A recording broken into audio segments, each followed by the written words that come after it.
ശബ്ദം ശ്രവണം അനന്തു പോക്കർക്കേട്, രചന സംവിധാനം അജയൻ ഭരതൻ, ചായക്കടക്കാരൻ പ്രഭാകരൻ, ആർട്ടിസ്റ്റ് ഫിറോസ്, പ്രഭാകരന്റെ ഭാര്യ ഭാനുമതി, ബിന്ദു ചുനു, സായിബ് റിട്ടയർഡ് കേണൽ അജയൻ ഭരതൻ, പാൽക്കാരി തുളസി, ബാലു മുരളി, ബീഡിക്കാരൻ പീറ്റർ, ജയാനന്ദ്, കവി രവി, നന്ദകുമാർ, ഫാദർ കുര്യാക്കോസ്, ശ്രീനാഥ്, കറിയാച്ചൻ മുതലാളി, അജിത് മാറാഠ, വെളിച്ചപ്പാട് ബിജുരാജ് നദേപ്പള്ളി, ബീരാൻഖ, ഇന്ദ്രജിത്ത്, രാഷ്ട്രീയക്കാരൻ Kalathil Prasannan, Sajith, food inspectors Junu Chandran and Shihad Azeez.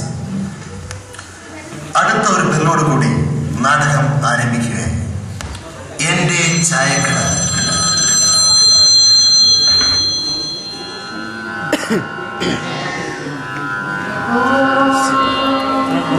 Kausalya Supraja रामपूर्वा सन्ध्या प्रवर्तते उत्तिष्ठ नरशार्दूल कर्तव्यं दैवमान्तिकम्. कौसल्या सुप्रजा रामपूर्वा सन्ध्या प्रवर्तते उत्तिष्ठ नरशार्दूल कर्तव्यं दैवमान्तिकम्. उत्तिष्ठोत्तिष्ठ गोविन्द उत्तिष्ठ गरुडध्वज उत्तिष्ठ कमलाकान्त त्रैलोक्यं मङ्गलम्. ഈശ്വരന്മാരെ രക്ഷിക്കണേ, നല്ല കച്ചവടം ഉണ്ടാക്കി തരണേ. എന്താ പ്രഭാകര, പൂജ കഴിഞ്ഞില്ലേ? ഇന്നും വൈകിയാണല്ലോ ഉണർന്നത്. ഇല്ല സാഹിബേ, സാഹിബിന്റെ വാച്ചാ ഫാസ്റ്റ്. ഇല്ല പ്രഭാകര, ഇത് ഇന്ത്യൻ മിലിറ്ററിയുടെ വാച്ചാ, ഒരിക്കലും തെറ്റില്ല.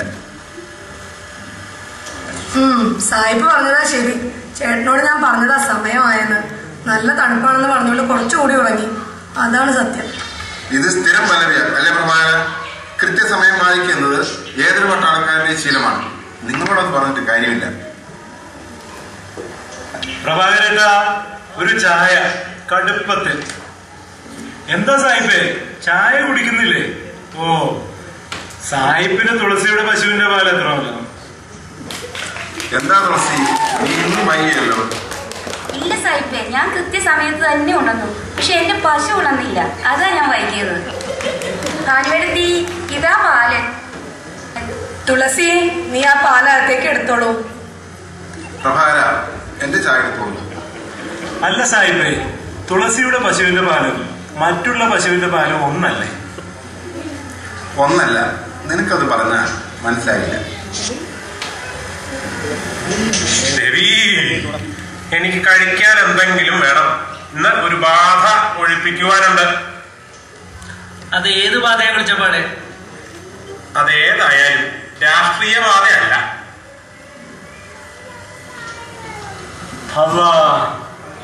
പ്രാകര, ഞമ്മക്കൊരു ചായ പഞ്ചാര ഇല്ലാതെ.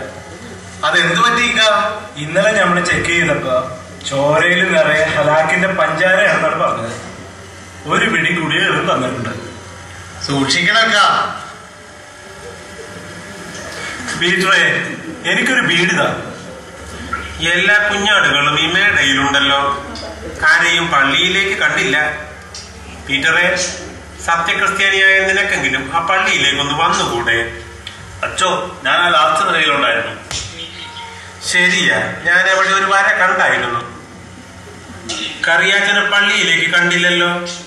ഇത്തവണത്തെ കുരിശു പെരുന്നാൾ ഭംഗിയായി നടത്തണം കറിയാച്ച, കേട്ടോ? അത് ഭംഗിയായി നടന്നോളൂ. ഈ നാടിന്റെ പുരോഗതിക്ക് വേണ്ടി ഞാനൊരു കാര്യം പറഞ്ഞു. അച്ഛനത് പ്രധാനോട് പറഞ്ഞിരുന്നോ? ഈ സ്ഥലത്തിന്റെ കാര്യമല്ലേ കറിയാച്ചൻ പറയുന്നത്? പ്രഭാകരൻ ഈ സ്ഥലം വിൽക്കുവാൻ സാധിക്കില്ല. കാരണം അവന്റെ അച്ഛന്റെ ഓർമ്മകളുമായിട്ടാണ് അവൻ ഇവിടെ കഴിയുന്നത്. നമുക്ക് കുരിശു പെരുന്നാളിന് കാണാച്ചോ. കാനുവെടുത്തി, ഞാൻ പോവാട്ടോ. രവിയേട്ടാ, ഇത്തവണത്തെ മാസികയിൽ വന്ന കവിത ഞാൻ വായിച്ചു. നല്ല രസമുള്ള കവിത. നിന്മന്ദഹാസം ചന്ദ്രികയായെങ്കിൽ ഈ കവിതയായിരിക്കും അല്ലേ? ആ, ഇത് തന്നെ. പുതിയ കവിത വല്ലതും എഴുതിയിട്ടുണ്ടോ രവിയേട്ടാ? തുളസി, നിനക്ക് വീട്ടിൽ പണിയൊന്നുമില്ലേ കുഞ്ഞെ? നിനക്ക് മാംഗല്യ യോഗം അടുത്തു. ഉടനെ തന്നെ ഒരു ദേവി പൂജയും ഒരു തുള്ളലും അങ്ങോട്ട് നേരിയ. ദേവി തുളസിയെ കാത്തോളണേ. നല്ല വെളിച്ചപ്പാടെ, നിങ്ങളുടെ ദിവ്യദൃഷ്ടിയിൽ എന്നെ കെട്ടാൻ വരുന്ന ആളെ ഒന്ന് കാണിച്ചു തരുമോ? ദേവി അതാ നിനക്ക് എന്നേ കാണിച്ചു തന്നു. രവിയേട്ടാ, ഏത് കവിതയാണ് ഇപ്പൊ എഴുതുന്നത്? തുളസി, നിന്നെ കുറിച്ചുള്ള കവിതയാണ് ഞാൻ എഴുതിക്കൊണ്ടിരിക്കുന്നത്. കുറച്ചു നേരം നിൽക്കാമെങ്കിൽ ഞാൻ മുഴുവനാക്കി തരാം.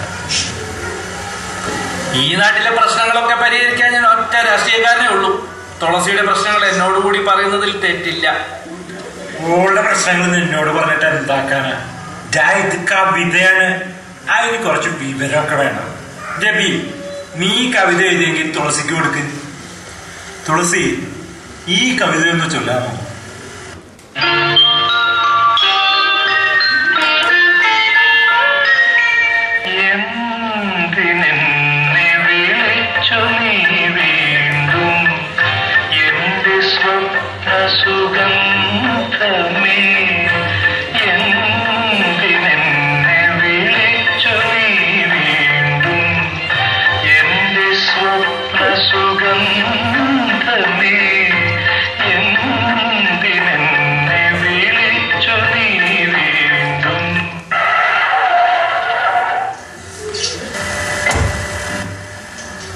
ആരാണ് ഈ കടയുടെ ഉടമസ്ഥൻ?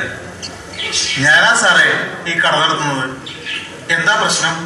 ഞങ്ങൾ റെയ്ഡിന് വന്നതാണ്. ഈ നാട്ടുകാരിൽ നിന്ന് ഞങ്ങൾക്ക് പരാതി ലഭിച്ചിട്ടുണ്ട്. ഇവിടെ വിൽക്കുന്നത് പഴകിയ ആഹാരങ്ങളാണെന്നും വൃത്തിഹീനമായ പരിസരങ്ങളാണെന്നും. നാട്ടുകാരിൽ നിന്നും അങ്ങനെ ഒരു പരാതിയും ഞാനറിയാതെ കിട്ടാൻ ഇടയില്ല.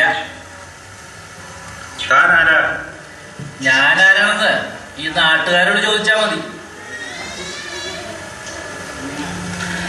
ഞാൻ മണ്ഡലം പ്രസിഡന്റ് കളത്തിൽ പ്രസന്നകുമാർ. ആരായാലും ഇപ്പോൾ താൻ മാറി നിൽക്കുക. ഈ പലഹാരങ്ങളൊക്കെ നിങ്ങൾ എപ്പോഴുണ്ടാക്കിയതാണ്?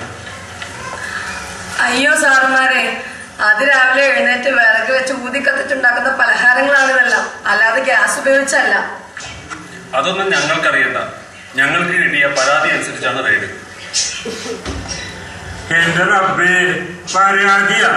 അല്ല, ഈ പരാതി ഇപ്പൊ നിങ്ങക്ക് ആരാണ് തന്നത്? അത് നിങ്ങളെ ബോധിപ്പിക്കേണ്ട ആവശ്യമില്ല.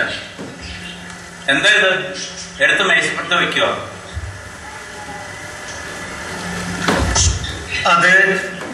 അത് എന്റെ അച്ഛന്റെ പഴയ കുറിപ്പുകളാണ്. ഞാൻ അത് ദൈവത്തെ പോലെയാണ് കാണുന്നത്. എന്റെ എല്ലാ ഐശ്വര്യങ്ങൾക്കും ഇതാണ് കാരണം. ഇത്രയും വൃത്തിഹീനമായ വസ്തുക്കൾ ഇവിടെ വച്ചിട്ടാണോ നിങ്ങൾ ഹോട്ടൽ നടത്തുന്നത്? ഞങ്ങൾക്കിത് മതി ഈ കട അടച്ചുപൂട്ടാൻ. എന്താ ഇത്? സ്വന്തം അച്ഛനെ കുറിച്ചുള്ള ഓർമ്മകളാണ് വൃത്തിഹീനം. ഈ റെയ്ഡിന് പിന്നിൽ ആരാണെന്ന് ഞങ്ങൾക്കറിയാം. കറിയാച്ച മുതലാളി. എത്ര രൂപ നിങ്ങൾക്കിത് ചെയ്യാൻ? വേണ്ടാത്തത് പറയരുത്. വേണ്ടാത്തത് ചെയ്തത് നിങ്ങളാണ്. ഈ റിപ്പോർട്ട് മാറ്റി എഴുതി കൊടുക്കണം. ഈ തോക്കിൽ ബുള്ളറ്റുണ്ട്. എന്നെ കൊണ്ട് കാൻഡ് വലിപ്പിക്കരുത്. വേണ്ട, റിപ്പോർട്ട് ഞാൻ തിരുത്തി എഴുതിക്കോളാം. ഇതാ പ്രഭാകര, നിന്റെ ഹോട്ടലിന്റെ ക്ലിയറൻസ് സർട്ടിഫിക്കറ്റ്. പോകാൻ വരട്ടെ സാറുമാരെ. എന്തിനായിരുന്നു ഈ പ്രഹസനം? ഡ്യൂപ്ലിക്കേറ്റ് മദ്യം വിൽക്കുന്ന കറിയാച്ചൻ മുതലാളികളെ പോലെയുള്ള ആളുകളുടെ ഹോട്ടലിലാണ് റെയ്ഡ് നടത്തേണ്ടത്. അല്ലാതെ അന്നന്ന് കിട്ടുന്ന വരുമാനം കൊണ്ട് ജീവിക്കുന്ന ഇതുപോലെയുള്ള പാവങ്ങളെ അല്ല കുടിശ്ശിലേറ്റേണ്ടത്. ഇനി സാറുമാർക്ക് പോകാം.